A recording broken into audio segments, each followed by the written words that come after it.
말씀으로 인도하십니다. 유재성 목사님을 통해서 우리 안교 교과 10일과 임박한 쟁투에 대해서 말씀을 열어주신 거 감사합니다. 아멘. 요한복음 17장 17절 말씀으로 그들을 진리로 거룩하게 하옵소서. 아버지의 말씀은 진리이니다. 의 기억절을 기억하면서 목사님은 입술을 통해서 하늘의 말씀을 펴실 때에 주의 성령이 충만하게 임하셔서 하나님의 말씀을 제대로 잘 이해할 수 있도록 주의 특별하신 성령님을 간구합니다. 또 이 자리에 모이신 분들과 이 자리에 모이신 분들의 모든 가족과 교우들과 친족과 이웃들에 이르기까지 그분들의 구도자에 이르기까지 또 하나님의 말씀을 잘 알아들을 수 있는 계시의 영들을 허락해 주셔서 목사님께서 말씀하시고 서로 또 마음을 성경을 펴서 나눌 때에 하나님의 특별하신 은혜가 함께 해주셔서 그 말씀을 잘 받아들이고 또 생활에 적용할 수 있도록 축복하여 주옵소서. 또 이 모임을 늘 위해서 수고하시는 우리 사라조 집사님과 여러 집사님들 협력할 수 있도록 축복하시고 하나님의 넘치는 은혜가 이 한 시간에 충만하시기를 감사하고 예수님 이름으로 기도합니다. 아멘. 아멘. 네, 감사합니다. 감사합니다.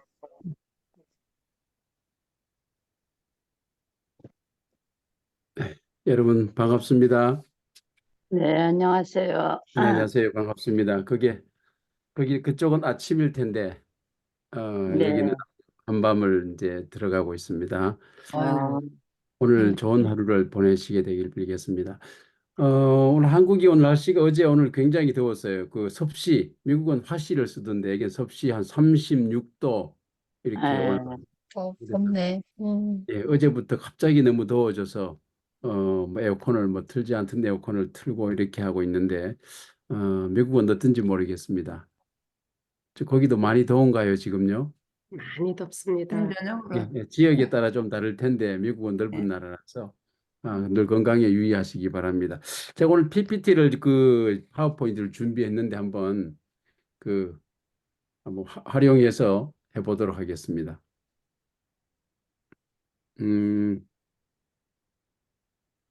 지금 보이시나요 네. 혹시요? 네, 보입니다. 잠깐만요. 파워포인트가 보이시나요? 네, 네. 네. 다행입니다. 이거 지난번에 잘 되지 않아서 제가 좀 고생을 했는데 오늘은 잘 열리는 것 같습니다. 기도를 많이 했습니다. 우리 대쟁투에 관한 교과를 우리가 지금 이번 기회에 보고 있는데 정말 우리 재림교인이면은 굉장히 관심이 있는 주제가 아닌가 그런 생각을 해보게 됩니다. 모리셀 벤덴 목사님의 말씀대로 종말론적인 인식이 없으면 재림교회가 아니다 이런 이야기를 모리셀 벤덴 목사님 하셨는데 그것은 뭐 항상 우리 마음 가운데 우리가 애드벤티스트 소위 재림 성도들이기 때문에 어떤 순간에도 우리 마음속에 항상 예수 그리스도의 임박한 재림에 관해서 이렇게 인식하고 살아가야 된다는 것입니다. 그렇다고 해서 뭐 갑자기 한국 기준으로 옛날에 뭐 산으로 들어가고 뭐 도시 땅을 다 집을 팔고 이렇게 해서 시골로만 가자는 그런 뜻이 아니라 어디에 살고 있어도 우리가 항상 예수 그리스도의 재림이라는 것을 늘 그 마음에 이렇게 담고 또 품고 살아가야 한다는 그런 뜻이라고 생각합니다. 이번 기는 특별히 그 부분에 대해서 많은 것을 우리에게 생각하게 하는데 대쟁투 우리가 재림교회가 가지고 있는 역사관 자체가 대쟁투적 사관이죠. 우리 엘렌 화이트를 통해서 우리에게 주신 하나님의 마지막 시대 특별한 기별이라고 생각합니다. 하늘에서부터 마지막 시대까지 하늘에서는 예수 그리스도와 미가엘과 루스벨이 지금은 하나님의 마지막 남은 자손과 또 이렇게 루스벨이 사단 마귀 대리자 또는 루스벨이 마지막 일전을 이렇게 치루어야 되는 시대에 살고 있다고 생각합니다. 먼저 그 기억절을 한번 제가 읽어보겠습니다. 임박한 쟁투인데 11과 그들을 진리로 거룩하게 하옵소서. 아버지의 말씀은 진리니이다. 요한복음 17장 17절 말씀이었습니다. 엘렌 화이트는 요한복음 17장을 이렇게 묘사했었죠. 대제사장의 기도이다.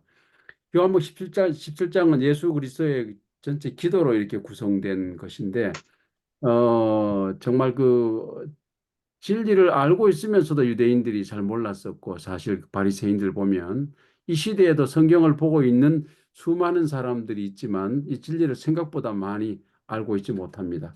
한국 기준으로 보면 가령 100% 그리스도인 가운데 이 진리를 알고 있는 퍼센테이지는 제가 봤을 때 1, 2% 될까요? 절대 다수가 진리를 알지 못하고 있기 때문에 이게 간단한 게 아니고 진리를 안다는 것이 생각보다 굉장히 어렵습니다. 우리가 만나는 사람들이 늘 재림교인이니까 전부 다 알 것 같지만 전혀 그렇지 않다는 사실, 그리스도인이 아닌 사람들은 말할 것도 없고 그리스도인들조차도 거의 이 진리 가운데 있지 않은 것을 볼 때 우리가 새 천사의 기별을 얼마나 강하게 마지막 시대에 증거해야 되는가. 특별히 이 임박한 쟁투를 앞두고 있는 우리가 더욱더 그래 해야 된다고 생각합니다. 사단은 이제 작전을 쓰는 거죠. 어떻게 해서라도 이 진리 가운데로 사람들이 눈을 돌리지 못하도록 수많은 페이크, 가짜를 만들어내는 거예요. 가짜. 뭐 어떤 제 친구의 아는 분이 어떤 분이 멋진 반지를 하나 차고 왔는데 안에 다이아몬드 반지였어요. 근데 너무 아름다워서 아유 어떻게 그렇게 귀한 것을 가질 수 있냐고 하니까 그분이 하는 말이 가짜라고 하더라고요. 가짜. 가짜 굉장히 많습니다. 제가 필리핀에 살 때 그 토속품 이렇게 파는 곳에 가보면 진주를 팔거든요. 진주를 파는데 굉장히 아름다운 진주 가게들이 쫙 이렇게 있어요. 주로 가게 주인이 누군가 하면은 그 모슬렘들입니다. 모슬렘들이 주로 이렇게 가게를 조그마한 가게들을 하고 있는데 그 앞에 이렇게 놓여진 것은 전부 다 가짜라고 하더라고요. 그 뒤쪽에 이런 거 하나 주세요 그러면 뒤쪽에서 이렇게 끄집어내는데 그게 진짜예요. 근데 가짜가 굉장히 생각보다는 아름다워 보입니다. 이렇게 진짜와 이렇게 우리 보통 구별하기가 굉장히 어려워요. 오늘날 그리스도인들은 진리와 그렇지 않은 것을 구별하는데 굉장히 무딥니다. 비전문가적인 그 어떤 그 생각을 또 그 지식을 가지고 있다고 생각합니다. 그렇기 때문에 아무리 성경을 제시해도 알 수가 없어요. 가려져 있으면요. 여기 한번 보십시오. 여기 보시기 바랍니다. 뭐 우리가 제가 처음 교회 나왔을 때 80년대 초반, 70년대 후반 굉장히 유행했던 것 중에 하나가 바코드 문제였어요. 제일 왼쪽에 있던 거. 저거 100%그 마귀다. 뭐 666이다. 뭐 이런 이야기 굉장히 많았습니다만 지나갔고요. 그다음에 QR 코드 더 편리하게 나왔었죠. 그다음에 이제 베리칩까지 제일 오른쪽에 있는 그 조그마한 쌀날 만한 거. 사실은 그것과는 전부 상관없는데 이상하게 하나님을 믿는다고 하는 사람들 속에서 이것은 다 짐승의 표이다 이렇게 얘기를 하고 있습니다. 불교인이 그렇게 얘기하진 않아요. 그리스도인들이 많은 그리스도인들이 바코드든지 QR 코드든지 그다음에 저런 그 베리칩이든지 짐승의 표라고 자꾸 얘기하는데 사단의 저는 뒤에서 이렇게 후원이 있다고 생각합니다. 자신에게 쏠릴 수 있는 모든 시선을 저런 쪽으로 돌리는 겁니다. 가짜로 돌리는 거예요. 그러기 위해서 그런 이야기들이 끊임없이 나오고 있지 않는가 생각하게 됩니다. 오늘 여기 교과의 안식일 소지에 다 있는 내용인데 프리메이슨, 일루미나티, 뭐 블랙 유엔, 여타 이 모든 것들도 유사하다고 생각합니다. 뭐 그림자 정부 혹시 이런 거 들어보셨는지 몰라도 이런 부분들이 일견 약간은 뭐 이렇게 사단이 뒤에서 저는 작용한다고 생각합니다. 근데 이제 본 사단은 가려지고 이런 것들을 앞에 내세워서 마치 자신은 이런 일에 연관이 없는 것처럼 사단이 다 이렇게 사람들을 속이는 거지요.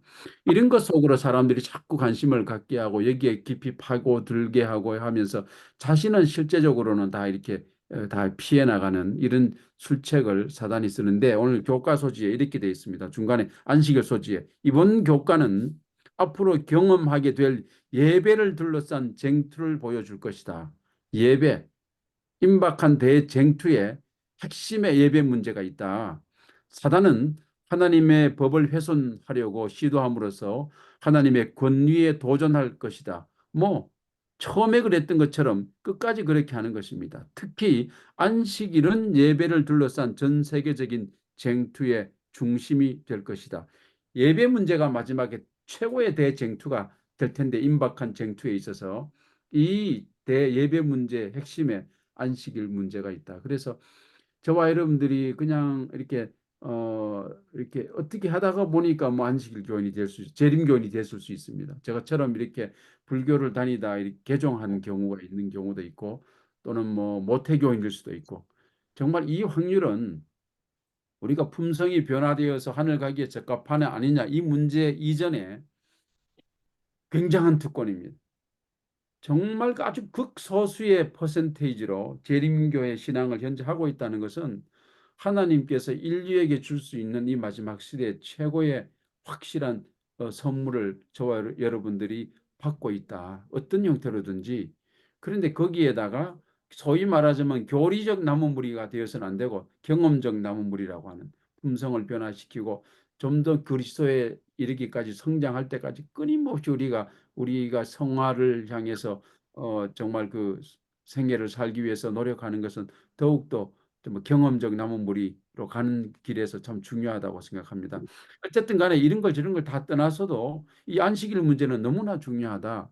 얼마나 우리가 감사하고 있는가. 우리가 안식일을 알고 있고 또 이렇게 지키고 있다는 것에 관해서 얼마나 깊이 지키고 제대로 지키고 있느냐. 이거는 뭐 차제하고라도 이 자체만 해도 너무나 큰 특권 가운데 있다, 이렇게 생각하게 됩니다. 이 마지막 그 줄에 안식일 소지에 이번 주 교과는 이 땅의 마지막 쟁투를 헤쳐나갈 수 있는 예수의 권능을 강조한다. 그러므로 안식일을 지키고 있는 우리가 재림교인들이 어떻게 마지막 쟁투에서 이겨낼 수 있는가? 하나밖에 없습니다. 예수의 믿음, 예수께서 우리에게 각인시켜주는 강력한 파워로 우리가 이걸 이겨나갈 수 있는 것이지, 우리는 어떤 경우에도 사단을 이겨낼 수는 없다는 것입니다. 이 그림을 보시면 누가 사단일까요? 두 그림이 있습니다. 죄송합니다. 제가 말도 안 되는 그 그림을 보여줘서. 오른쪽에 우리가 정말 마귀같이 생겼다고 하는 것은 사단이 마귀가 자기를 이렇게 생각해 줬으면 좋겠다. 사단이 생각하는 사단이에요. 사람들이 저렇게 흉측한 모습으로 사단이 사람들 속에 각인되기를 원합니다. 근데 진짜 사단은 왼쪽 같은 모습이에요. 속이는 거죠. 저렇게 다가옵니다. 만약 오른쪽처럼 다가오면은 여기서 속을 재림교회는 단 한 명도 없을 거예요. 근데 왜 우리가 속느냐? 왼쪽 천사처럼 다가오기 때문에 속습니다. 그래서 진짜 모습은 왼쪽이고, 그렇잖아요. 루스벨 얼마나 아름다운 천사였습니까? 우리가 인식하기를 원하는 것은 오른쪽이고, 둘 다 어떤 면에서는 사단이 할 수도 있겠죠. 때로는 왼쪽 같은 모습으로, 때로는 오른쪽 같은 모습으로 올 수는 있습니다. 그럼에도 불구하고 사단이 이 부분에 관해서 대체적으로 왼쪽 같은 모습으로 와서 속이고 그다음에 타협하게 하는 작전을 더 많이 구사한다고 생각할 때, 굉장히 이 시대에 우리가 조심해야 되는 시대에 살고 있지 않는가 생각하게 됩니다. 예배를 둘러싼 임박한 쟁투가 다가오고 있는데, 이 안식일은 정말 조금 전에 강조했던 것처럼 우리가 굉장히 중요한데, 사단은 정말 바꾸는 거잖아요. 거룩한 안식일을 일요일로 둔갑시켜서 분간하지 못하도록, 마치 자기 모습이 어느 쪽이 진짜인지 분간하지 못하도록 하는 것처럼 사단은 그렇게 시도하리라 합니다. 사단의 전략은 타협과 속임수예요. 이게 오늘 교과에서 계속 강조하고 있는 것은, 처음에는 타협과 속임수를 통해서 타협하게 한다. 만일 통하지 않으면 그 다음부터는 강압한다는 거예요. 강압이 뭐라고 표현하는가 하면 기독교적 용어로서는 박해입니다. 박해. 타협시키고 속여서 타협하지 않으면은 그 다음에는 박해를 가하는 겁니다. 이 두 작전을 사단이 끊임없이 쓰면서 이 마지막 시대 우리가 하나님 이름으로 굳게 서지 못하도록, 그가 우리를 꼭 붙들어서 꼼짝 못하도록 할 가능성이 굉장히 높습니다. 자, 이제 그러므로 우리가 결단코 뜬금없이 타협을 하면 되지 않는데 일요일 소지로 한번 넘어가 보도록 하겠습니다. 일요일 소지의 첫째 날 요한계시록의 마지막 쟁투 이렇게 되어 있습니다. 글자 그대로 바다 모래 위에 서 있는 형국이 아닙니까? 그 여자의 남은 무리와 함께 이 쟁투를 벌이기 위해서 이 형국인데 요한계시록 14장 7절에 그가 큰 음성으로 이르되 하나님을 두려워하며 그에게 영광을 돌리라. 이는 그의 심판의 시간이 이르렀음이니 하늘과 땅과 바다와 물들의 근원을 만드신 이를 경배하라 하더라.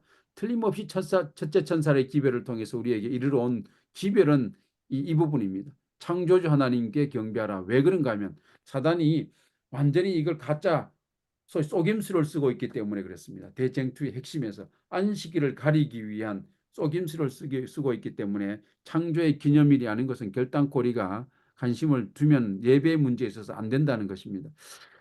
이게 선악의 대쟁투에 간통하는 주제 이렇게 1, 2, 3, 4, 5까지 제가 요약을 해뒀는데 교과를 천사장이 예배를 탐하여 하늘에서 전쟁이 시작되었다. 자신이 경배받고 싶었습니다. 아니 내가 예수 그리스도보다 못한 게 무엇이 있는가? 우리가 뭐 부조와 선지자 보면 너무나 잘 나와 있죠. 챕터 1에. 자기가 경배를 받고 싶은 이렇게 욕심이 있었기 때문에 이 근본적인 욕심을 사단은 포기하지 않았습니다. 그래서 마지막 시대에 만들어 놓은 게 일요일 경배예요. 그것을 통해서 자신이 철저하게 수많은 사람들에게 하나님을 믿는 줄로 알고 있는 사람들에 의해서 자기가 경배를 받는 거예요. 그러니까 하나님만 섬겨야 되는 천사들의 경배를 받고 싶었던 사단이 오늘날 하나님을 섬기는 줄 아는 절대 다수의 사람들의 경배를 본인이 받게 되는데 날짜 문제를 바꿔서 받고 있는 것입니다. 두 번째, 요한계시록 전체에서 창조와 예배는 불가분의 관계에 있다. 그럴 수밖에 없지요. 창조의 기념일로 우리가 예배를 드리고 있기 때문에 그렇습니다. 오늘 본문 이렇게 계시록 14장 7절에도 하나님께 예배를 드리고 영광을 돌려야 되는 것은 그 근거에 관해서 하늘과 땅과 바다와 물들의 근원을 만드신 분이라 말씀하고 있는데 참 재밌는 것은 하늘, 땅, 바다, 물들의 근원이라 했습니다. 우리가 제2의 지구를 찾으라고 하는 그 나사에서 프로젝트를 수년에 걸쳐서 이렇게 하고 있는데 어떤 행성에 가서 첫 번째 생명체가 있는가를 확인하는 첫 번째 단계는 물이 있는가. 굉장히 중요합니다. 과거에 물이 흘렀던 흔적이 있는 걸 가지고도 과학자들은 굉장한 발견이라고 얘기하고 있거든요. 그래서 성경은 하늘, 땅, 바다, 물들의 근원이라고 얘기하는 것은 생명에 관련된 것이기 때문에 그렇습니다. 굉장히 중요한 의미고 창조와 관련된 것이 안식일 예배 문제다. 세 번째, 하나님의 계명을 지킴으로써 창조주를 경배하는 것은 짐승을 숭배하는 제가 지금 보이지가 않는데요. 이게 잠깐만요. 죄송합니다. 숭배하는 뭐 대쟁투에 있는 그 책에 있는 말씀입니다. 605장에 제가 읽어보면은 넷째 계명을 지키는 대신에 150쪽 밑입니다. 국가의 법률과 일치되도록 거짓 안식일을 지키는 것은 하나님과 반대되는 세력에 충성을 하는 표가 되는 한편 하나님의 율법을 쫓아 참안식일을 지키는 것은 창조주께 충성하는 증거가 될 것이다. 쉽게 얘기하면 하나님의 이 말씀을 따라서 율법을 계명을 따라서 지키는 것은 그분의 충성하는 증거가 되기 때문에 재림교인이 되어서 안식일을 지킨다는 것은 자동적으로 충성의 표가 되기 때문에 이거는 뭐 특권 가운데 특권입니다. 이 땅에 존재하는 75억의 인구 가운데 퍼센테이지 2천만 명이 재림교인이거든요. 75억 가운데 2천만 명, 그렇게 많은 숫자는 아닙니다. 적지도 않지만 우리가 자동적으로 하나님께 충성을 계속 표하고 있어요. 당신이 창조주라고. 이거 굉장히 위대한 일입니다. 보통 일이 아니에요. 짐승의 표는 안식일을 대신하여 다른 날을 통하여 다른 신을 섬기는 것이다. 그렇게 되니까 얼마나 많은 그리스도인들이 자신도 모르게 다른 신을 섬기고 있어요. 그들은 다 하나님을 믿는다고 생각하고 하나님을 섬긴다고 생각하지만 결단코 그렇지 않다는 것입니다. 계시록 12장 17절하고 14장 12절에 보면 예수의 증거 또는 예수의 믿음 이런 얘기가 나오는데 오늘 151쪽의 핵심에 보면 앞에 보이지 않을 때도 여전히 신뢰하는 것이다. 이 믿음은 쉽게 얘기하면 눈에 보이지 않는 하나님 또 명확하게 또렷하지 않을 때라도 끝까지 신뢰심을 잃지 않는 게 예수 믿음이다. 두 번 또 뭐라고 설명했는가 하면 예수님께서 주신 선물이다. 예수 믿음은 임박한 대쟁투를 헤쳐나갈 수 있는 원동력이 되는 것이다. 왜 마지막 시대 하나님의 남은 무리가 하나님의 계명과 예수의 믿음을 또는 예수 믿음을 지키라고 하는가? 이게 아무것도 아닌 것 같지만 대쟁투를 이겨낼 수 있는 에너지원이라는 것입니다. 에너지원. 굉장히 중요해요. 제가 출장을 갔다 오느라고 한 3끼를 굶었습니다. 시간이 안 맞아서 뛰어넘고 집에 왔는데 얼마나 배가 고픈지 뭘 사들고 왔는가. 경주에 갔다 왔는데 경주에 황남빵 아십니까? 황남빵 그다음에 찰보리빵 이런 게 있어요. 근데 오는데 이제 화폐에서 찰보리빵을 화폐자님이 선물을 주셔가지고 그 들고도 먹지도 못했어요. 그래서 집에 와서 배가 얼마나 고픈지 눈에 뵈는 게 없어요. 그거를 단번에 5개를 까서 먹었습니다. 뭔가 들어가니까 눈이 돌아오더라고요. 게임은 그렇게 중요한 것입니다. 육신을 위해서도 아무것도 아닌 것 같지. 아, 목사님 뭐 그 정도 가지고 한 3일 굶어 보시면은 에너지원이나 육적인 에너지원이 얼마나 중요하다는 사실을 알게 됩니다. 조금 더 굶어서 한 일주일 정도 굶어 볼까요?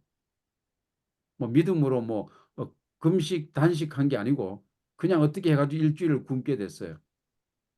어떻게 될까요? 일주일, 딱 7일. 사람이 거의 먹는 것에 견딜 수 없는 지경에 빠질 가능성이 굉장히 높습니다. 그렇게 중요한데 마지막 시대 영적으로 우리가 이겨나가기 대쟁투를 헤쳐나가기 위한 에너지원이 만일 그 양식 같은 게 예수 믿음이라면 이 믿음 어떻게 하실 겁니까?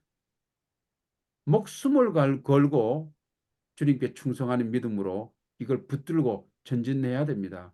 그래야 쓰러지지 않고 앞으로 갈 수 있고 우리 눈이 똑바로 돌아와서 사단이 앞에 이렇게 자꾸 페이크 가짜를 갖다 들이밀어도 결단코 거기에 유혹에 빠지지 않는 힘이 예수 믿음에서부터 있다는 것입니다.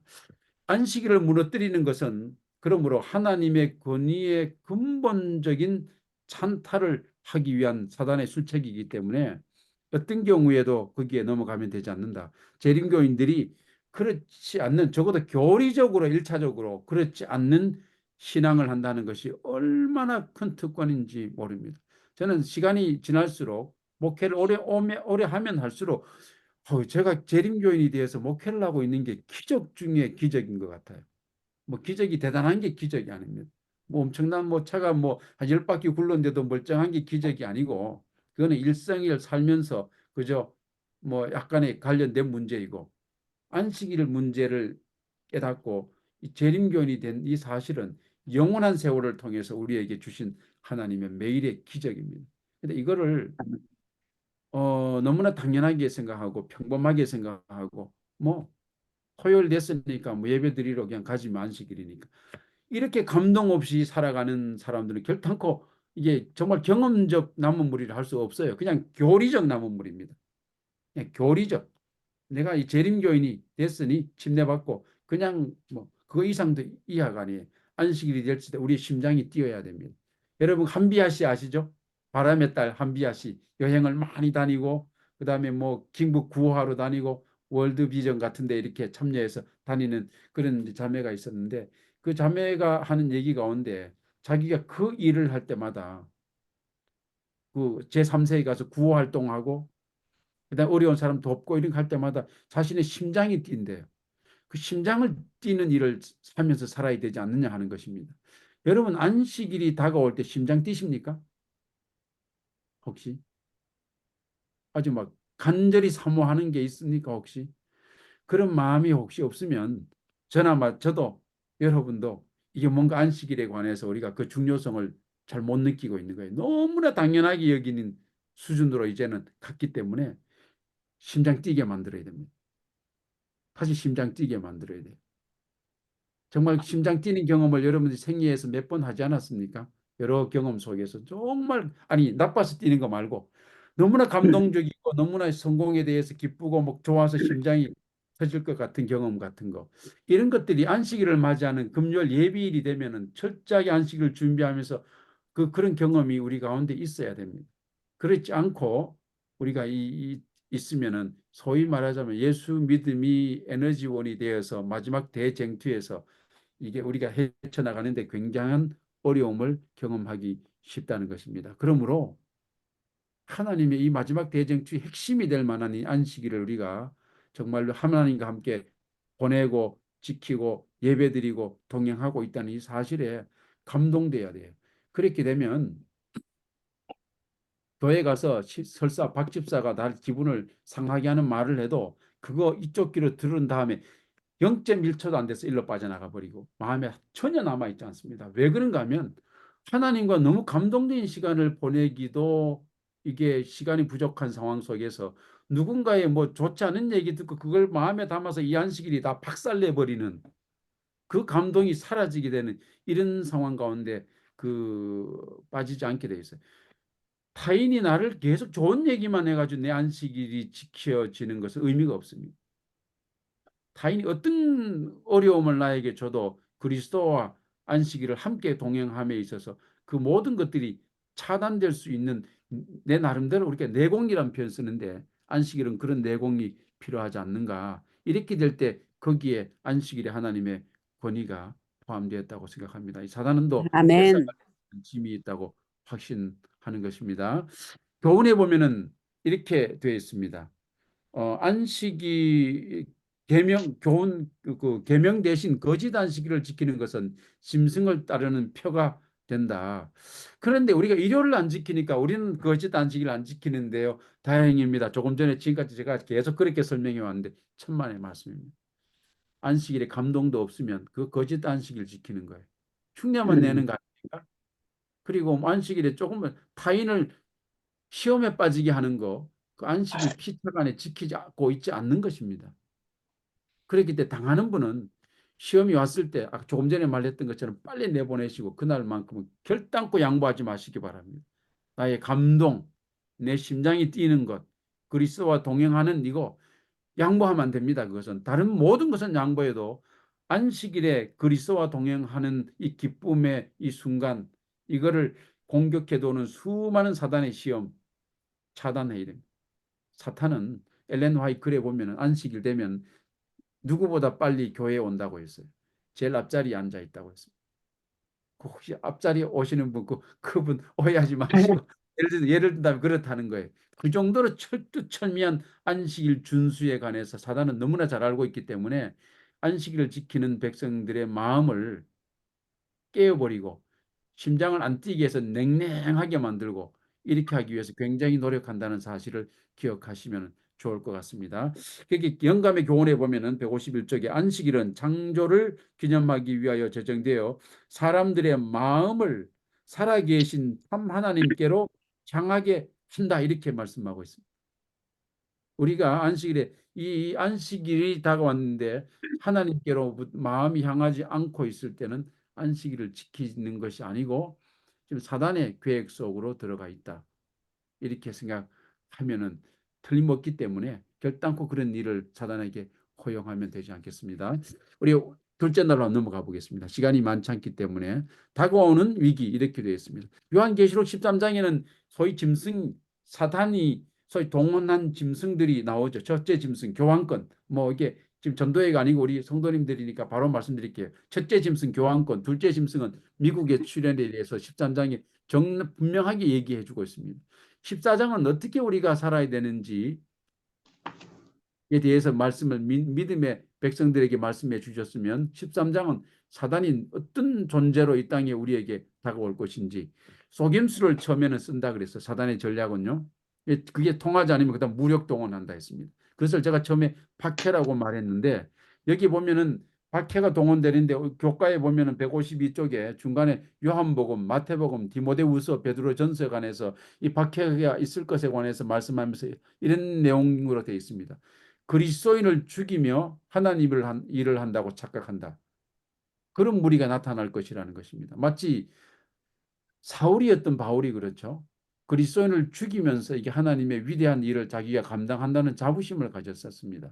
이런 일들이 하나님을 믿지 않는 사람들에 의해서가 아니고 하나님을 믿는다고 공언하는 수많은 사람들에 의해서 안식일을 지키는 무리를 향해서 일어날 가능성이 높다는 것입니다. 박해, 속임수 지난 이후에는 마태복음 10장에는 하나님의 이름을 인하여 미움을 받게 될 것이다. 우리는 이 하나님의 이름이라는 것 속에 안식일, 창조주 이런 부분들이 다 내포되어 있는 말입니다.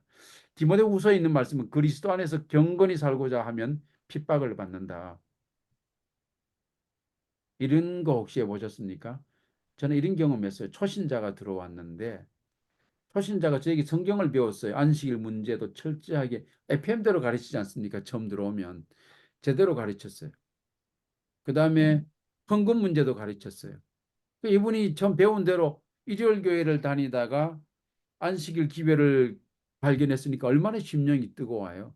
그러니까 안식일도 철저하게 배운 대로 지키고자 했습니다. 진리를 발견했으니까 그 마음이 막 심장이 뛰었으니까 헌금 생활도 너무 잘했어요. 그런데 이제 이렇게 친해지는 분이 있죠. 교회에 들어오다 보면은. 근데 교회 집사님이셨는데 오래된 집사님이셨는데 이분이 본인보다가도 더 철저해요.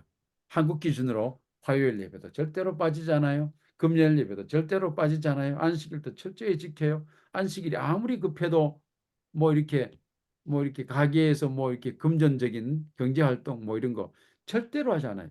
타협하지 않는 신앙을 하니까 오래된 집사님이 뭘 그렇게 처음부터 철저하게 하려고 해. 차차 하면 돼. 이렇게 했어요. 이게 참 간혹 그런 경우가 있는 것 같아요. 뭘 그렇게 처음 나왔으면 그냥 적당히 이렇게 하면서 조금씩 발전하면 되는데 뭐 처음부터 철저하게 말씀대로 고지고대로 지키려고 하느냐. 그분이 이제 좀 충격을 받았어요. 초신자인데. 내가 말씀대로 살려고 하는데 왜 그런 말씀을 하는지 모르겠다고. 뭐 핍박이라는 거는 강력하게 오는 것도 있지만은 이 타협같이 오는 게 있어요. 아직까지 내 그렇게 할 필요가 없는가? 화요일 날은 안 나와도 될 걸 내가 괜히 나왔나? 뭐 이렇게 되는 거예요. 이 보이지 않는 간접적인 묘한 타협적 핍박입니다. 조심하셔야 됩니다. 베드로전서에는 불시험을 이상히 여기지 말라. 우리에게 강력하게 그런 시험이 다가올 때 이상히 여기지 말로 받아들이라는 것입니다.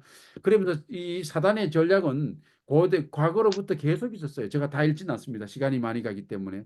AD 64년부터 311년까지 콘스탄티누스 황제에 의해서 그리스도교가 공인될 때까지 수많은 로마의 황제들에 의해서 엄청난 박해가 그리스도인들에게 시대별로 있었습니다. 사단이 있을 줄 알아요. 박해를 할 줄 압니다. 속임수도 타협도 잘하게 하지만 박해도 굉장히 잘할 수 있는 전문가가 사단입니다. 이 마지막 시대에도 두 가지 동원됩니다. 하나는 속임수, 타협하게 해요.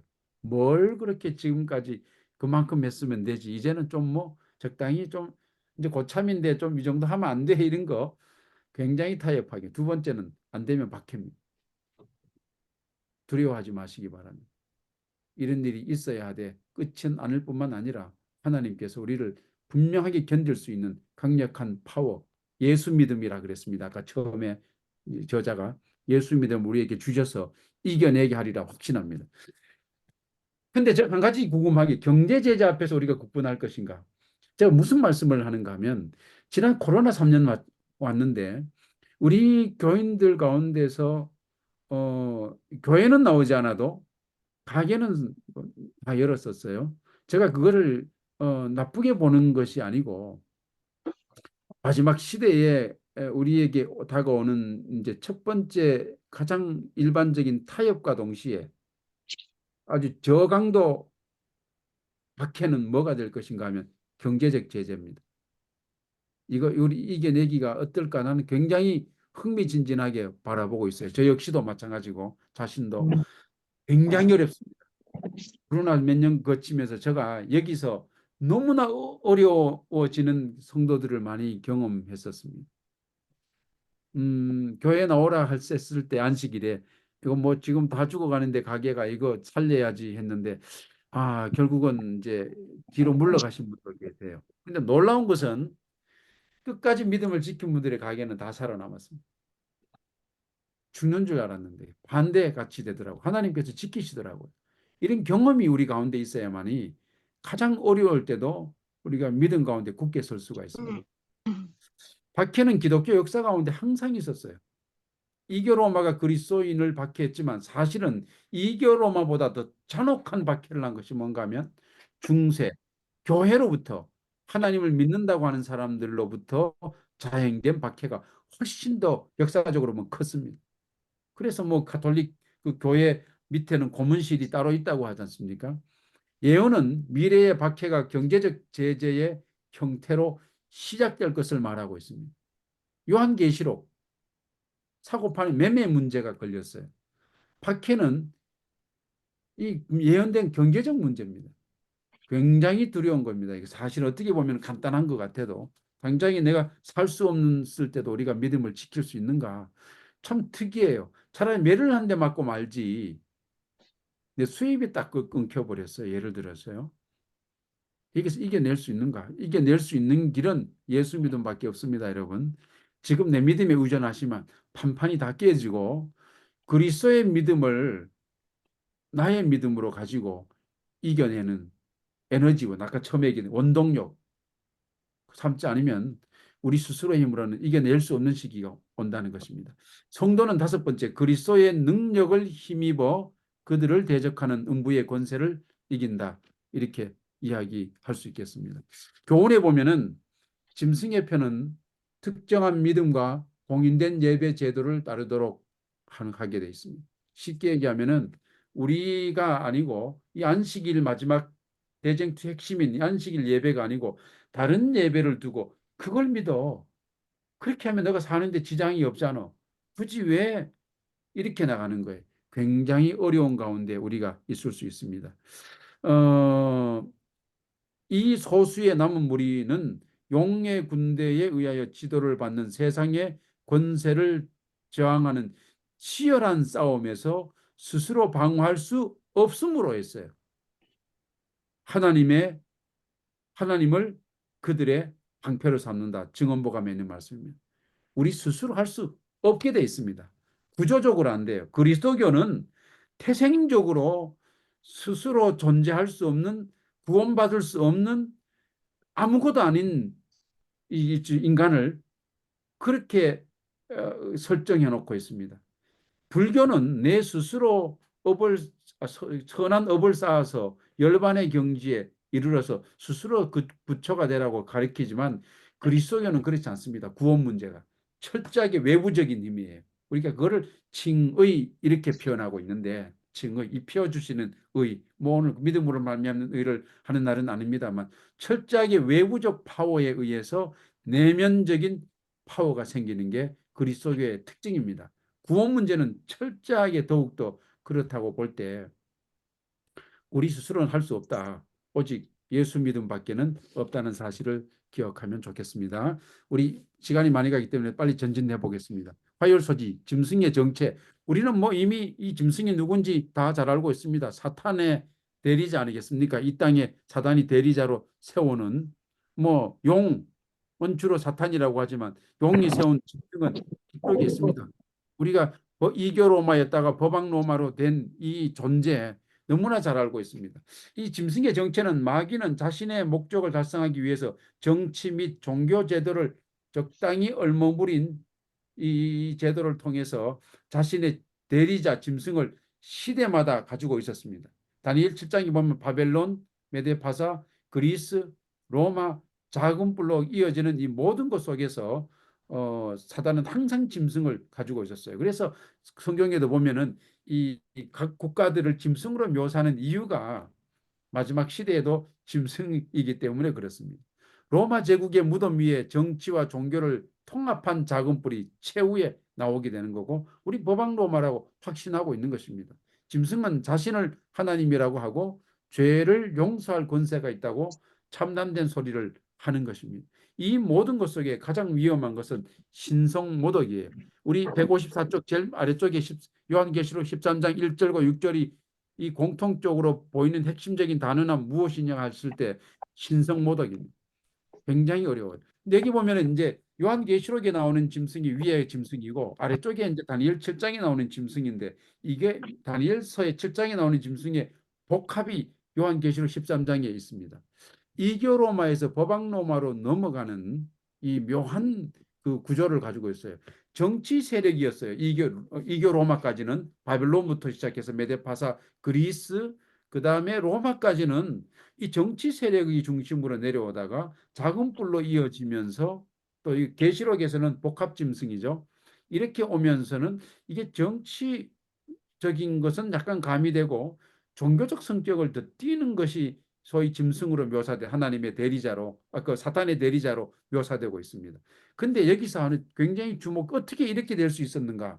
지금까지는 바벨론부터 로마까지는 국가가 이렇게 변해 내려오다가 어떻게 하다 이교 로마에서 법학 로마로 갈 때는 국가로 넘어가지 않고 종교 세력이 그 어떤 족보를 이어가게 되는가, 사단의 짐승의 족보를. 여기는 한 가지 역사적인 사건은 뭔가 하면은 수도 이전에 있습니다. 콘스탄티누스의 황제 수도 이전.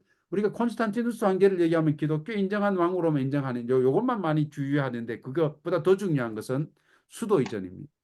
수도 로마를 비워놓고 지금 비잔틴이죠. 이스탄불, 터키에 그걸로 이전하면서 소위 말하자면 수도가 로마가 비워버린 그 자리를 로마의 감독이 차지하면서 정치 세력이 종교 세력이 정치 세력 같이 로마라고 하는 것을 묘하게 다스리게 되는 일이 벌어지면서 이교 로마에서 법학 로마로 넘어가는 사건이 콘스탄티누스가 수도 옮기는 것 때문에 정치 세력으로만 내려오던 그 계보가 마귀의 계보, 바벨론, 메데페르시아, 그리스, 로마까지는 국가가 내려왔잖아요. 어떻게 종교 세력으로 가게 됐는가? 법학 로마로 가게 됐는가? 핵심적인 역할을 한 사람이 콘스탄티누스 황제입니다. 로마를 버리고 수도를 동로마로 옮겨버렸어요. 지금 이스탄불로. 그러면서 비어있는 수도, 원래 수도죠. 로마의 감독이 왕의 역할까지 다 하게 되면서 자동적으로 정치 세력과 종교 세력을 짬뽕한 법안권이 생기게 되는 핵심적인 그 어떤 요소를 제공한 것이 바로 콘스탄티누스 황제입니다. 이것은 기독교를 인정한 밀란 칙령에 의해서 그거보다 더 중요한 과제라 생각합니다. 여기 보면은 단어 읽지 않겠습니다만 그 동로마 이전 이후에 짐승이 되어가는 역사적인 사건을 쭉 보여줍니다. 우리가 이렇게 보면은 포프, 소위 아버지라고 적용하는 로마 감독에 대해서 476년에 이렇게 붙여줬고 로마 황제들이 동로마 황제 유스타니어스 황제가 제일 유명합니다. 이 황제에 의해서 소위 우리가 얘기하는 헤루리, 반달, 돈코트 교황으로 세우고 싶은데 아니 서로마에서 자기가 없는 서로마에서 너무 잘해주고 있는 교황을 그 로마 감독을 교황으로 만들려고 하는데 정치 세력과 종교 세력을 짬뽕된 것을 만들어 주려고 하는데 로마 황제 유스타니우스 황제가 이 반대하는 세력이 헤루리, 반달, 돈코트였습니다. 그냥 제거해 버리는 거예요. 그래서 마지막에 이제 결국은 538년에 제거된 돈코트를 끝으로 해서 소위 말하자면 이제는 로마 제국이 아니고 법학 로마가 짐승의 계보를 이으면서 1260년 동안 시작되는 그런 역사가 시작되는 겁니다. 5번에 보면 754년에는 피핀이죠. 이 카로린거 왕조라 그러는데 피핀이 자신이 섬기던 황제를 그 아버지죠. 정확하게 얘기해서는 피핀의 아버지가 그 소위 말하자면 자기가 섬기던 동로마 자기 황제를 프랑크 제국의 황제를 제거해 버리고 자기 아들을 왕으로 세우는데 그 아들이 비핀입니다. 그러면서 역사책에 보면 카로린거 왕조를 시작해요. 이 교황이 인정해 줘 버리니까 교황에게 소위 말하자면 작은 땅을 주게 되는데 드디어 종교 국가, 교황청 국가가 탄생하게 됩니다. 그래서 1번부터 5번까지 쭉 보면 어떻게 해서 국가였던 로마가 이교 로마가 법학 로마로 짐승이 옮겨가는 그 역사적인 사건이 우리가 잘 알고 있는 거지만 요 루트인데 결정적인 상황은 로마를 비워버린 콘스탄티누스의 황제의 결정에 있었다고 생각됩니다. 어쨌든 간에 핵심은 뭔가 하면은 그렇게 그 자리를 차지한 교황이 된 그 짐승이 두 가지 행위를 하는데 첫 번째는 신성모독입니다. 오늘 155쪽에는 신성모독을 하나님 행세하는 것을 신성모독이라 한다. 두 번째는 자신을 하나님으로 주장하는 것이 신성모독이다. 이거는 굉장한 중요한 것입니다. 자기가 신이 됐기 때문에 자기를 섬기게 할 수 있는 날짜를 하나 만들 수 있는 거예요. 하나님은 안식일을 주장하기 때문에 자신이 주장할 어떤 여지가 없기 때문에 다른 날을 하나 만들어서 자기가 신이 됐기 때문에 이제는 다른 날을 만들어야 되는 거예요. 일요일입니다. 그래서 가톨릭에서 소위 말하자면은 뭐 정확히는 가톨릭 이전이긴 합니다만 초대 교회에서 거의 소위 말 AD 3, 4세기에 안식일에서 일요일로 옮기는 게 아니겠습니까? 그 이유는 신이 됐기 때문에 될 것이기 때문에 사단이 미리 날짜를 준비해 놓은 것이 해놓은 것이 일요일 예배입니다. 하나님을 해방한다는 것은 죄를 용서할 권세가 있다고 주장합니다. 당연하지요. 본인이 신이 됐기 때문에 죄를 용서할 권세가 있다고 주장합니다. 그 다음에 자신이 지상에서는 이 땅에서는 눈에 보이는 세계에서는 이 땅에 하나님을 대신한다고 주장합니다. 그렇지만 사실은 다른 종교를 세운 거예요. 하나님하고는 아무 상관이 없고 안식일이 아니기 때문에 결단코 하나님과 상관없는 종교를 세워놓고 이렇게 자신이 신이 된 것이 이 짐승의 정체 가운데서 명백하게 하나님을 정말 떠나게 만들 하나의 계획을 가지고 모든 인류를 특히 그리스도인들을 꿰내고 있다는 사실입니다. 빨리 넘어가도록 하겠습니다.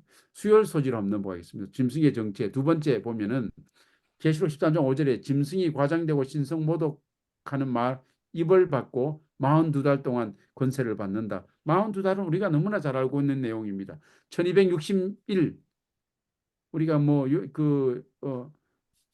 민수기 14장 34절이나 에스겔 4장 6절에 의해서 1260일은 1260년으로 묘사하는데 538년부터 1798년까지 이렇게 소위 짐승, 소위 법왕 로마가 활동하던 시대죠. 이교 로마에서 그 짐승의 위치를 이어받은 법왕 로마가 지배하던 시대를 의미하고 있습니다. 죽게 되었던 상처가 나왔다는 것은 우리가 잘 아는 것처럼 라테란 주약이죠. 무솔리니와 피에르트 가스피리의 협약입니다. 피에르트 가스피리는 교황 당시에 비오 또는 피우스 11세가 자기 대신 보낸 사람이 피에르트 가스피리였어요. 이 사람이 무솔리니와 함께 협약을 해서 잃어버렸던 소위 프랑스 혁명 이후로 잃어버렸던 교황청 땅을 다시 한번 회복하는 그게 핵심입니다. 이 협약에. 그 다음에 교황권을 좀 회복시켜주는 이런 어떤 협약을 통해서 다시 살아나는 교황을 볼 수 있습니다. 짐승이 끝까지 예수님 재림할 때까지 가는 것입니다. 이후에는 그는 자기의 권위로 하나님을 대적하여 십계명을 변경한다. 신이니까요. 신이니까 하나님을 이용하는 것뿐이에요. 하나님의 말씀, 하나님의 법률, 하나님께서 우리에게 주신 계명 이런 것들을 다 변개할 권한이 신이기 때문에 있는 것입니다. 그래서 가톨릭은 당당하게 얘기하지 않습니까? 우리가 안식일에서 일요일로 바꿨다. 그런데 왜 우리가 아닌 개신교 일반 일요일 개신교는 안식일 교회처럼 일요일 재림교회처럼 안식일을 지키지 않고 우리처럼 일요일 교회를 지키느냐? 우리는 그런 권세가 있다는 거예요. 당당하게 주장하는 게 가톨릭 아닙니까? 이유는 간단해요. 신이 되면 그렇게 할 수 있습니다. 제가 만일 그런 신이 되면 제가 주장할 수 있는 거예요. 아주 자동적으로 따라오는 것입니다. 그는 자신의 권위로 하나님을 대적하여 십계명을 변경을 했죠.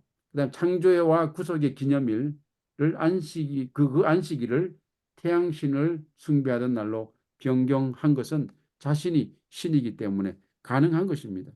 여기에 밑에 보면은 156쪽 아래쪽에 보면은 일요일은 주님의 날이자 남녀 인류의 날로 모든 사람이 자유를 누리고 가족을 위해서 또 하나님을 위해 자유로워야 하는 날입니다. 일요일을 성수함으로 우리는 인간의 자유를 수호합시다 하면서 이런 글들이 가톨릭을 통해서 너무나 많이 우리에게 오늘날 나오고 있는 것입니다.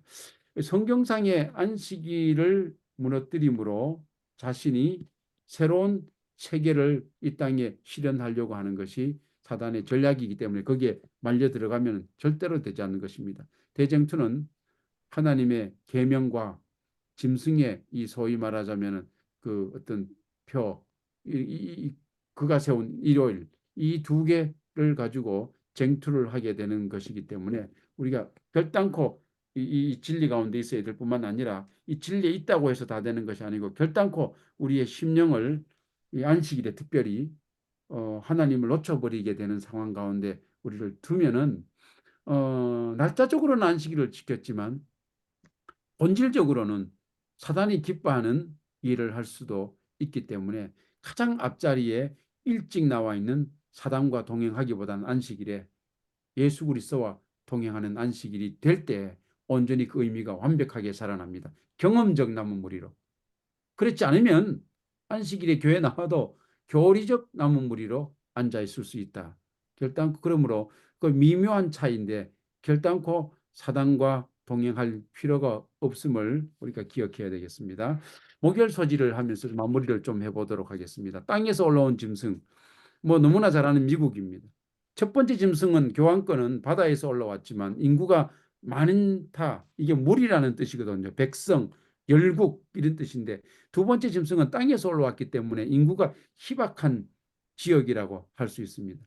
미국 같은 경우죠. 아주 신대륙을 발견한 상황 속에서 아주 적절한 묘사라고 생각합니다. 그리고 이 두 번째 짐승은 1798년 그 소위 말하자면 1260년 기간이 끝나고 교환권이 완벽하게 거의 시들어갔을 때 거의 절망 가운데 갔을 때 그들은 입장에서는 미국이 서서히 부상을 하게 되는 묘한 타이밍을 갖게 되는 것입니다. 그래서 미국이 여기 있는 것처럼 1776년에 독립을 선언하고 영국으로부터 1789년에 헌법을 채택하면서 19세기 후반부터 조금씩 강대국의 면모를 갖추더니만 미국이 결정적으로 강대국이 반열에 올라선 것은 두 번의 세계대전입니다. 1차 대전, 2차 대전. 시간이 많으면 좀 설명할 게 많은데요. 이 미국이 1, 2차 대전을 거치면서 강대국이 되는데 가장 크게 일조한 두 민족이 있습니다. 한 민족은 게르만족이에요. 독일입니다. 1, 2차 대전에 독일은 미국을 중심으로 한 연합군과 싸워서 졌어요. 패배한 이후에 독일에 있던, 근데 재밌는 것은 당시에 독일이 과학의 발전이 가장 잘 된 나라가 독일입니다. 그 다음에 석유화학이라는 거 있죠. 석유를 가지고 가장 과학 이렇게 산업화를 잘 만들어 놨던 그 나라가 독일이었어요. 그 독일이 패배한 이후에 수많은 과학자들이 나치에 처형당할 것이 두려워서 미국으로 이민을 옵니다. 그 이민을 온 두 강력한 독일 게르만족의 세력이 그 집단이 있었는데 조금 전에 말했던 것처럼 하나는 과학 집단이어서 로켓 만들고 할 수 있는, 그래서 아폴로 11호를 만드는데 독일 과학자가 가장 큰 기여를 했습니다. 본토의 미국인들보다. 그래서 소련과의 그 소위 미소 경쟁에서 미국이 세계 아폴로 11호를 보낼 수 있었던 거예요. 두 번째, 사실은 그것만 자꾸 보는데 더 중요한 것은 석유화학이라는 거예요. 석유에서 끄집어낼 수 있는 엄청난 어떤 경제적인 어떤 그 플랜트가 있었습니다. 이런 것들을 독일 사람들이 제일 탁월하게 해냈었습니다. 이 과학자들을 데려와서 산업에 적용시켜서 미국이 20세기 초반부터 중반까지 전 세계를 무대로 해서 물건을 팔았었어요. 메이드 인 USA, 튼튼하고 좋다고 했었지 않습니까? 일본은 섬세하고 아주 잘 만들고, 독일 제품들 좋다. 미국, 독일, 일본 이런 제품들이 전 세계를 휩쓸었던 게 20세기였습니다. 특별히 초중반은 미국이었어요. 그렇기 때문에 석유화학 제품들이 굉장히 중요했습니다. 미국이 저렇게 강대국으로 올라가는 결정적인 역할을 한 것은 석유화학입니다, 여러분. 일반 사이언스가 아니에요. 그런 뭐 로켓 만드는 게 아니고 석유화학입니다. 석유화학. 이거는 아주 많은 논문에서 나와 있는 이야기인데 그렇습니다. 그래서 이렇게 해서 미국이 어떻게 해서 그럼 클 수 있었는가? 바로 그 두 가지 이유입니다. 강대국 1, 2차 대전을 거치면서 엄청난 게르만족이 들어가서 석유화학하고 과학에서 미국을 탁 떠받치면서 미국이 급성장하게 된 거 하나. 두 번째는 유대인입니다. 독일 사람 두 번째 민족 유대인들이 들어가서 미국 달러를 전 세계적인 기축 통화의 기본이 되는 통화로 만들었어요. 거기에 일조한 민족이 유대인입니다. 그러니까 어떻게 미국이 그러면은 전 세계를 지배해서 저 첫 번째 나온 짐승을 위해서 일할 수 있게 될 만큼 저렇게 커버렸냐 하는 그 이유에 이 소위 말해서 과학적으로 들어가 보면 두 가지 1, 2차 대전 거치면서 제가 세 번째 방법 하는데 독일 사람들과 유대인들 때문에 미국이 성경이 예언하는 국가로 클 수 있었습니다. 또 하나는 이번에 두 뿔이 있다고 했었잖아요. 정치적으로는 민주주의, 그 다음에 종교적으로는 종교 자유, 이거를 표방하면서 미국이 완전히 이거 그 과학과 더불어서 이런 소위 사상적으로, 종교적으로, 소위 정치적으로 모든 것이 열린 국가였기 때문에 급성장할 수 있는 모든 토양을 갖추었었어요. 그래서 이게 사실은 이 사회 인문학자들이 미국이 어떻게 강대국이 20세기에 됐는가를 분석한 것을 제가 논문을 두세 개 본 적이 있는데 성경이 어떻게 그 사실을 알았는지 신기할 따름입니다. 성경이 어떻게 미국이 전 세계 최강대국이 될 줄 알았을까요? 아무것도 안 했는 나라, 구대륙이 꽉 잡고 있었는데 모든 과학적인 것을. 바로 1, 2차 세계대전이 모든 이민자들을 미국으로 끌어들여서 최강대국을 만들었던 것입니다. 두 분야에서 아까 얘기했던 것처럼 과학기술과 석유화학입니다.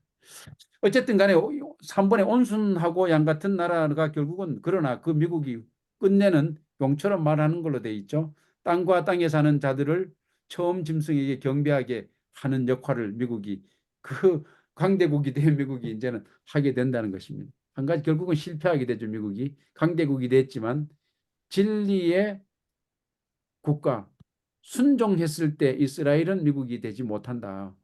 그 반대 역할을 하게 된다. 이게 성경이 예언해 놓고 있는 것입니다. 짐승의 우상, 즉 교회와 국가의 결합을 형성하고 모든 사람에게 이 우상을 숭배하도록 요구할 것이다. 미국이 할 일이 이제 그겁니다. 미국이 다 가졌어요.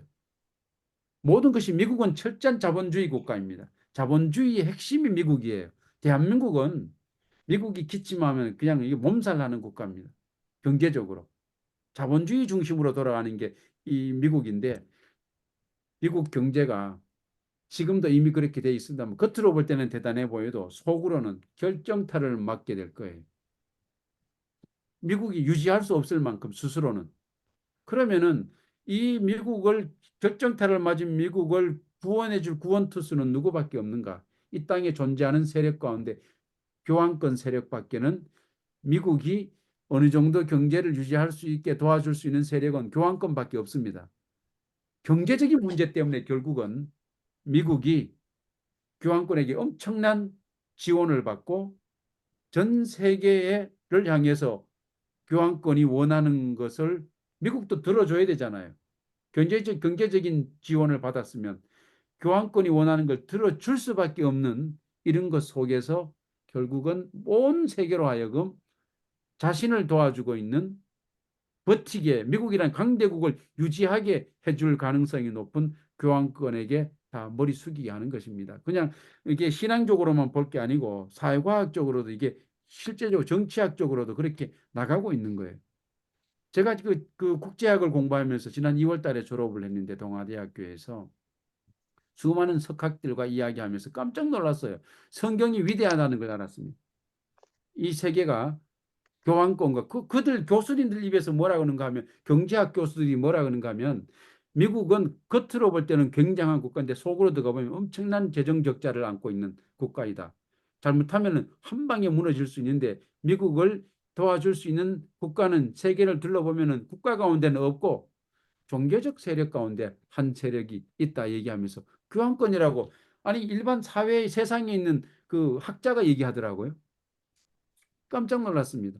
근데 이 성경은 벌써 2000년 전에 그 이야기를 하고 있는 거예요. 위대한 신앙 가운데 저와 여러분들이 살아가고 있는 것입니다. 굉장히 두려운 시대예요. 제가 9월달 교회 진함을 요청받고 소위 성경이 얘기하는 이 마지막 시대의 남은 무리에 가는 길에 이 정치학적 관점에서 글을 하나 써서 지금 시조사에 보내놨거든요. 거기에 비슷한 얘기를 제가 해뒀습니다. 현대 미국이 슈퍼파워 미국을 중심으로 해서 이 세계가 결국은 예수 재림 때까지 올 텐데 이 슈퍼파워를 유지하기 위해서 결국은 미국은 교황권의 도움을 받지 않고는 유지할 수 없다. 구조적으로 그렇게 되어 있습니다. 세계 시스템이 그렇게 돌아가고 있어요. 그렇게 되면 결국은 다 미국에 살기 위해서 다른 나라들은 따라갈 수밖에 없는 구조적으로 갔을 때 우리가 견뎌낼 수 있는가? 오직 예수 믿음밖에 없다. 매매를 못하게 할 때 우리는 거기밖에 없다는 것입니다. 땅에서 올라온 새끼 양에 부합하는 유일한 국가는 미국밖에 없다. 그러므로 그렇게 되어 있습니다. 교환권의 개입의 여지가 있는데 여기 보면은 158쪽 제일 밑에서 두 번째 줄에 이 예언에 따르면 미국은 짐승의 우상, 즉 교회와 국가의 결합을 형성하고 모든 사람에게 이 우상을 숭배하도록 요구할 것이다. 여기에 교환권이 개입할 수 있는 여지가 있습니다. 저자는 이렇게 묘사를 해뒀지만은 그래서 사회학자들은 또 사회정치학자들은 국제학을 공부하는 사람들은 결단코 미국은 홀로 설 수 없게 돼 있다. 향후 미래에는 누군가의 도움이 필요할 때 미국의 절대적 힘을 실어줄 존재는 이 땅에 있는 어떤 국가도 아니고 일본도 아니고 프랑스도 아니고 영국도 아니고 한 종교적 세력인데 그 종교적 세력이 가장 많은 기축통화 달러를 가지고 있다. 미국보다 더 많은 달러를 가지고 있는 세력은 이 땅에 딱 한 세력밖에 없는데 먼저 나온 짐승 교환권입니다. 무서운 시대로 저와 여러분들이 들어가고 있습니다. 오직 금열소지에 그들이 하나님의 성품과 통치와 목적을 올바르게 이해하고 제가 글이 잘 저기 화면이 보이지 않아서요. 그런데 거기에 합당하겠습니까? 행동할 때만 하나님께 영광을 돌릴 수 있다. 성경의 진리로 마음을 견고하게 하는 것. 제가 글씨가 안 보여서 뒤쪽은 잘 못 읽는데요. 그것 외에는 아무도 최후의 대정투를 견디지 못할 것이다. 과인 여사는 그냥 이렇게 가다가 보면은 안식일 잘 지켰으니까 우리가 어떻게 또 잘 견뎌서 넘어가겠지. 뭐 지금까지 내 신앙이 50년인데 이렇게 쉽게 생각할 수 있지만 그렇지 않습니다. 예수 믿음. 그거 외에는 우리를 이 대쟁투에서 이기게 할 수 있는 건 아무것도 없다는 사실을 기억하는 것은 굉장히 중요합니다. 그걸 인정하고 그거를 각인하고 살아가야만이 되지. 그렇지 않으면 우리는 다 이겨낼 수 없는 형편 가운데 있게 될 것이라는 것입니다. 저는 오늘 말씀을 이제 마무리하면서 저와 여러분들이 가장 마지막 날에 이렇게 위대한 이 신앙 속에서 승리하게 되길 빌면서 오늘 말씀을 마치겠습니다. 너무 길게 했는지 먼저 모르겠습니다. 기도해 죄송합니다. 주시고, 먼저 기도해 주시고, 그 다음에 또 제가 나누겠습니다. 기도하겠습니다. 하늘에 계신 감사하신 하나님 아버지, 오늘 미국 시간으로 매우 바쁜 아침인데 좀 우리가 다시 한번 주의 말씀으로 또 우리의 위치와 또 존재를 확인할 수 있게 도와주셔서 감사를 드립니다. 믿음, 우리 개인적 힘으로는 이 시대를 넘어갈 수 없음을 분명하게 인식하고 오직 주님의 믿음을 소유해서 가장 어려운 때에 우리가 이 시대를 마무리하고 영광스러운 주의 재림을 맞이할 수 있도록 인도해 주시옵소서. 놀라우신 주께서 우리와 함께 해 주시옵기를 예수님 이름으로 기도하옵나이다. 아멘.